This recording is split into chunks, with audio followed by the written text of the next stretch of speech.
ನಮಸ್ತೆ ಪ್ರಿಯ ಬಂಧುಗಳೇ, ನೋಡಿ ಈ ಒಂದು ಕಪ್ಪು ಅಂಜಿನವನ ವೀಕ್ಷಕರೇ, ನಿಮ್ಮ ಮನೆ ಬಾಗಿಲಿಗೆ ಸ್ವಲ್ಪ ಮತ್ತೆ ವೀಕ್ಷಕರೇ ನಿಮ್ಮ ಮನೆಯ ದೇವಸ್ಥಾನಕ್ಕೆ ಸ್ವಲ್ಪ ಹಚ್ಚಿಬಿಟ್ಟು ವೀಕ್ಷಕರೇ, ಅಂದರೆ ವೀಕ್ಷಕರೇ ನಿಮ್ಮ ಮನೆ ಬಾಗಿಲಕ್ಕೆ ಒಂದು 4 ಬೊಟ್ಟು ಹಚ್ಚಬೇಕು.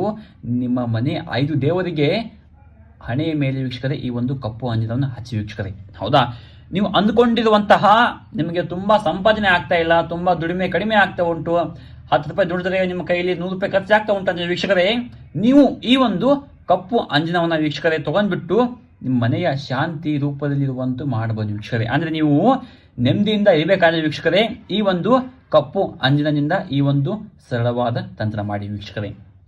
ಹೌದಾ ವೀಕ್ಷಕರೇ, ನಿಮ್ಮ ಮನೆಯಲ್ಲಿರುವ ಪ್ರತಿಯೊಬ್ಬರಿಗೂ ವೀಕ್ಷಕರೇ ನೀವು ಹಣೆಗೆ ಈ ಒಂದು ಕಪ್ಪು ಅಂಜನ ವೀಕ್ಷಕರೇ 5 ಶನಿವಾರ ವೀಕ್ಷಕರೇ ಹಚ್ಚಿಬಿಟ್ಟು ವೀಕ್ಷಕರೇ, ನೀವು ಆಂಜನೇಯ ದೇವಸ್ಥಾನ ವೀಕ್ಷಕರೇ, ಹೌದಾ 5 ಕಾಯನ್ನು ಒಡೆದು ಬಿಟ್ಟು ವೀಕ್ಷಕರೇ ನೀವು ಮೊದಲೇ ನಿಮ್ಮ ಕೆಲಸಕ್ಕೆ ಹೋಗಿ ವೀಕ್ಷಕರೇ, ನೀವು ಅಂದುಕೊಂಡಿದ್ದನ್ನ ವೀಕ್ಷಕರೇ ಎಲ್ಲವನ್ನ ನೀವು ಪಡ್ಕೋತೀರ ವೀಕ್ಷಕರೇ. ಈ ಒಂದು ಕಪ್ಪು ಅಂಜನದಿಂದ ಒಂದು ಸರಳವಾದ ತಂತ್ರ ಮಾಡಿ ವೀಕ್ಷಕರೇ ಸಾಕು, ನೀವು ಮನಸ್ಸಲ್ಲಿರುವ ಒಂದು ಶಕ್ತಿ ನಿಮ್ಮನ್ನ ಹಿಂಪಡೆಯುತ್ತೆ ವೀಕ್ಷಕರೇ. ಈ ಒಂದು ಕಪ್ಪು ಅಂಜನದಿಂದ ಮಾಡುವ ತಂತ್ರ. ನಮಸ್ಕಾರ.